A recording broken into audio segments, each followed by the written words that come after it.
Olá pessoal, aqui é o Velgas, hoje é dia 3 de fevereiro de 2026, 8 horas, horário de Brasília. 200 paraquedistas russos eliminados e a Ucrânia ataca uma instalação secreta russa. Quero convidar a você que não é inscrito, inscreva-se no canal, convido a todos, deem um like, compartilhem com suas redes sociais, façam seus comentários, eu conto com todos vocês. Muito obrigado. A Ucrânia atacou uma instalação secreta. Essa instalação ela continha produtos químicos críticos, críticos, nós já vamos desenvolver isso, e 200 paraquedistas foram eliminados na mesma ocasião. Em Kirilivka, região ocupada de Zaporizhia, drones realizaram 2 ataques. O primeiro ataque contra posições aéreas foi confirmado tanto pelo Estado-Maior ucraniano quanto pelo lado do exército da Rússia. A Rússia sofreu 200 baixas. O chefe do Centro de Estudos da Ocupação, Petr Andriushenko, explicou ao canal 24 ucraniano que o segundo ataque teve como alvo uma instalação secreta que produzia itens essenciais para a frente de batalha da Rússia, o que enfraquecerá significativamente as capacidades de defesa aérea da Rússia na região. Os russos mantiveram silêncio sobre isso, não se manifestaram. E esse ataque porque eles temem admitir exatamente o que foi destruído. Kirilivka, essa localidade onde a Ucrânia fez esse ataque, ela abrigava uma oficina, uma pequena fábrica que eles montaram, e não é tão pequena assim, tá? Mas era uma fábrica onde eram fabricados equipamentos críticos para a frente de combate da Rússia. E essa instalação ela foi completamente destruída como resultado desse ataque. Houve perdas significativas entre especialistas de tal calibre que, se os russos admitirem isso abertamente, o responsável pela defesa aérea ao longo daquela linha de frente, no mínimo vai ter que renunciar, ou alguém vai afastá-lo do cargo, vai mandá-lo para uma outra localidade, longe dali. Vários especialistas foram eliminados, ou seja, técnicos, engenheiros que trabalhavam na fabricação e manutenção desses equipamentos necessários ao exército da Rússia. E agora será muito mais fácil para a Ucrânia penetrar as defesas aéreas na região de Zaporizhia, porque justamente eles fabricavam componentes para a defesa aérea. Uma operação absolutamente excelente. É importante que as pessoas aguardem ainda, eu acredito, vocês aguardem, eu estou aguardando, deve sair um relatório oficial da Diretoria Principal de Inteligência, do RUR, da Inteligência Militar Ucraniana, que deverá divulgar em breve os detalhes da operação. Toda essa sequência de eventos demonstra que, mesmo sem ataques ao setor energético, a Ucrânia tem um espaço para atacar e está atacando onde precisa. Isso é muito importante, Porque a Ucrânia respeitou esse final de semana o ataque, não atacou também as instalações de energia da Rússia. Assim como a Rússia respeitou. Até eu fiquei admirado, pensei que ela ia romper esse acordo, e ele seguiu à risca o que Trump pediu, só que o Trump pediu para uma semana, ele falou 3 dias, mas respeitou esses 3 dias. Ele quer dar uma de menino bonzinho para continuar manipulando o Trump. E esses ataques tiveram sucesso, então a Ucrânia não atacou instalações de energia, mas atacou essas outras instalações que não tem nada a ver com energia. Ou talvez tenham, mas com a energia de guerra, e não com a energia elétrica do aquecimento central e coisas assim.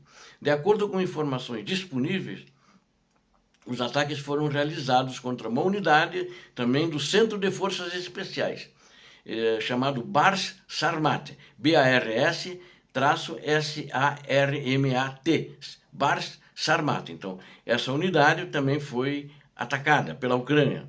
As forças ucranianas continuam a reduzir sistematicamente o potencial militar das tropas russas na parte de Zaporizhia, incluindo áreas adjacentes a Melitopol, que é uma cidade muito importante na região. sistemas de defesa aérea, bases de reparo, campos de treinamento, armazéns e locais de implantação de unidades temporárias são alvos frequentes também.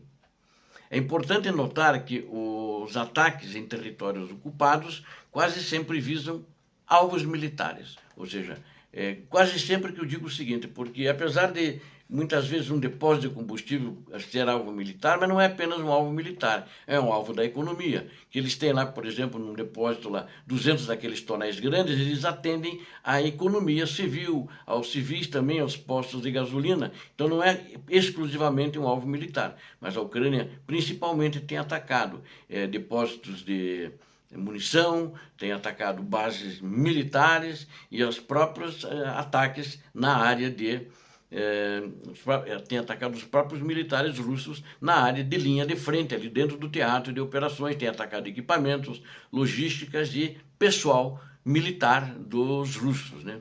Isso distingue fundamentalmente, na minha opinião, as ações das Forças Armadas ucranianas das táticas desprezíveis do exército terrorista da Rússia. Enquanto o exército ucraniano opera de maneira direcionada, uma maneira profissionalmente militarizada, as forças russas atacam sistematicamente a infraestrutura civil da Ucrânia.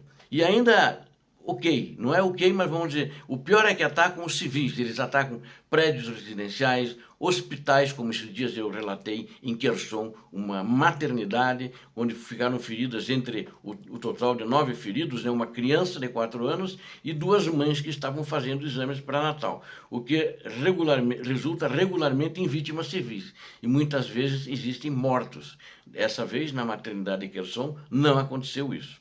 O ataque à base dos russos em Kirilivka, no distrito de Melitopol, que eu me referi agora, é mais uma confirmação de que a infraestrutura militar de ocupação perto de Melitopol, isso fica perto da cidade de Melitopol, na área ocupada pela Rússia, continua sendo um alvo legítimo e sofre perdas. Recentemente, as forças de defesa da Ucrânia atacaram com sucesso vários alvos militares russos estratégicos nesse território que está sendo ocupado temporariamente pela Rússia na região da província de Zaporizhia. Como parte dos esforços para diminuir o potencial ofensivo das forças russas, unidades ucranianas destruíram também um sistema de mísseis terra-ar OSA. OSA é OSA, perto do assentamento de Semenivka, na vila de Semenivka, né? Informações preliminares indicam que o ataque foi direto contra essa localidade, contra essa instalação, e atingiram exatamente o alvo. Além disso, os defensores ucranianos alvejaram diversas instalações logísticas importantes dos russos que operavam nesse território, na mesma região que está ocupado temporariamente pela Rússia. É importante destacar que essa guerra, eu acredito, ainda vai durante esse ano. O importante, então, é continuar causando um desgaste maior e máximo possível às forças russas para que elas se enfraqueçam cada vez mais. Vocês notem que o exército russo ele desgastou-se muito, perdeu muito em equipamentos, perdeu muito em pessoal, são números absurdos que em nenhuma guerra pós-Segunda Guerra Mundial, um país que é principalmente o segundo maior exército do mundo, que só pode ser pseudo, perdeu mais de 1.200.000 militares ali no teatro de operações na Ucrânia, numa guerra que não foi provocada pela Ucrânia, mas foi provocada efetivamente pela própria Rússia. E eles estão pagando o preço por isso e tendo a sua infraestrutura econômica também sendo desgastada sistematicamente, semanalmente e muitas vezes diariamente, um dia atrás do outro. Obrigado a vocês que assistiram esse vídeo, conto com vocês, inscrevam-se no canal, conto com o like de vocês. Não esqueçam, também compartilhem com suas redes sociais, conto com isso também e façam seus comentários que são sempre muito bem-vindos. Muito obrigado. Deus abençoe a todos vocês, Deus abençoe a Ucrânia, Deus abençoe o Brasil. Paz de bem, paz para toda a humanidade.